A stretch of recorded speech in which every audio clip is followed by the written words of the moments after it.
As I promised to you a couple of days ago, I will be reshooting a few of my videos, and this is one of them.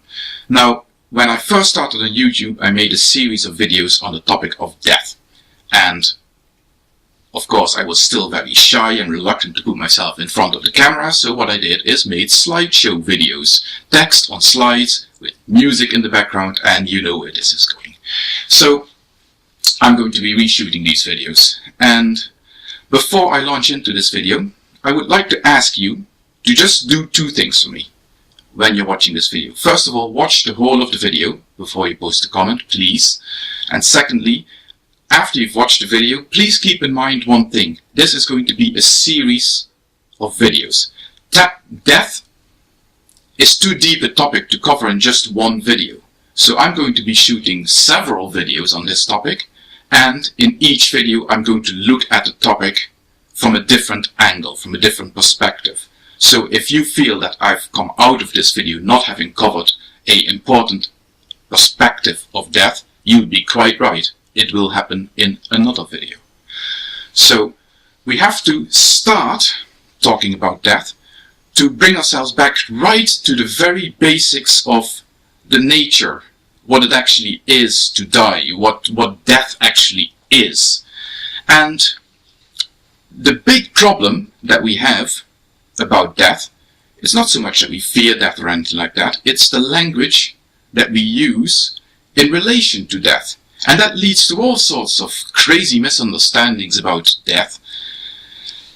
And I reckon it even helps lead to strange ideas such as an afterlife and so on and so forth. Let me explain. What do you say when somebody has died? What do you say about that person? You would say that that person is dead, wouldn't you? Or you would even say, if you want to use an euphemism, you would say they have passed away. But if you think about that, if you use that sort of language, what are you actually saying? Because whenever you use the word is in relation to a person, you are really describing a state of being. I am, I am a man. I am sick today. I am happy. I am at home. I am out and about. All of these things indicate a state of being. But in the case of death, what sort of state of being are we talking about? Death is not a state of being. Death is the cessation of being. The other word, of course, passed away, is even worse. Passed away, if you go away, you tend to mean that you go from this place to away somewhere else. Where is this somewhere else? With language like that, it's not surprising that notions such as an afterlife have popped into our, memes and ideas about life and what's outside life. Now, before you start talking to me about your religion, please don't, because I will not be entertaining it. I am a naturalist in that sense. I do not have any interest in anything supernatural, anything that, from my perspective, would be outside reality. I will not entertain. Now, you might find that narrow-minded, and by all means feel free to do so, but I will still not entertain it. So, let's get back to the basics then. Death, as far as I'm concerned, is the end. There's nothing outside life.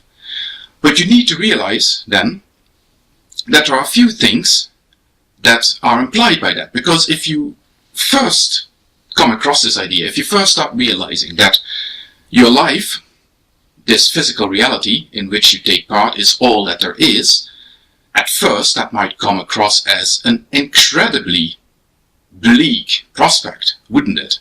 You live for a fixed amount of time, and then you die, and that's the end of it. Do not go back to start.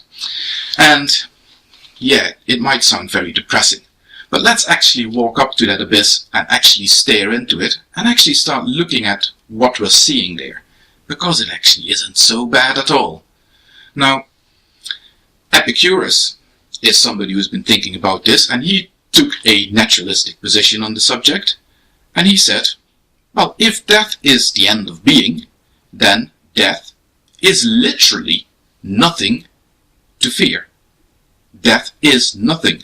And the way he put it was, he said, as long as you're alive, as long as you exist, death isn't there. You are not dead. Death isn't something to worry about. And once you've died, you aren't there. So you, if you are alive today, you will in fact never experience death. Now this of course sounds preposterous if you think about never as something not happening extending into infinity, but of course that's not what he means. He just means that you will never arrive at a place where you exist and you are dead. Just like I will probably never visit the North Pole. That doesn't mean that I will exist forever pining for my visit to the North Pole. That just means that I will die before I will ever get there. And you will die before you will ever be dead. Catch it? Got it? So that is what that means. Now of course there would also be people who would look at death and say, well, you know, nothing actually is lost when you die. Your body is still there, your energy dissipates, your constituent physical atoms and so on will be dispersed through the universe.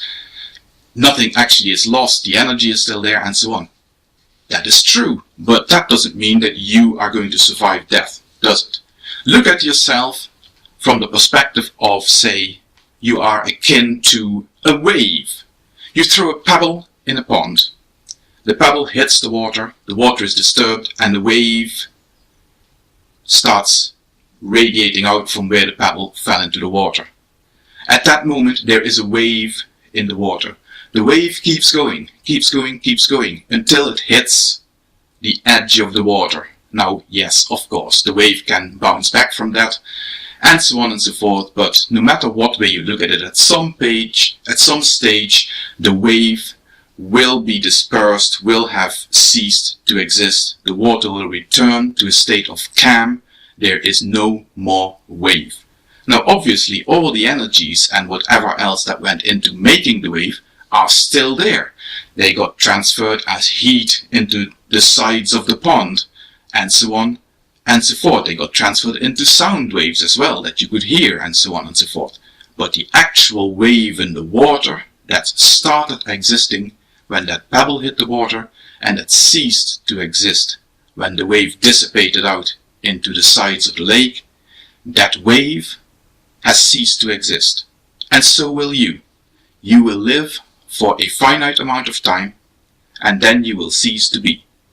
But as I already pointed out, this, from the perspective of your own existence, and as I said at the start of this video, I'm going to be looking at different aspects of death in other videos, but the fact that you cease to exist should be of no concern to you.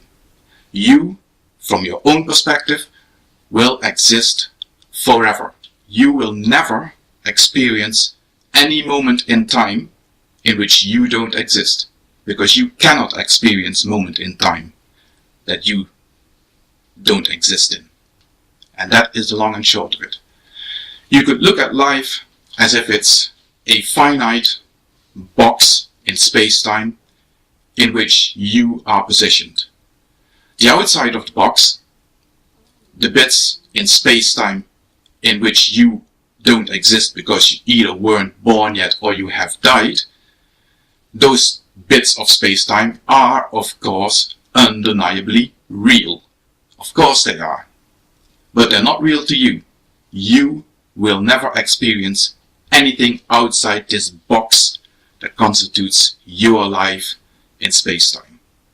That is the insight that Epicurus had, and that is the insight on which I've based a lot of other thoughts I've got about death, and which I will be addressing in further videos. Thank you for watching.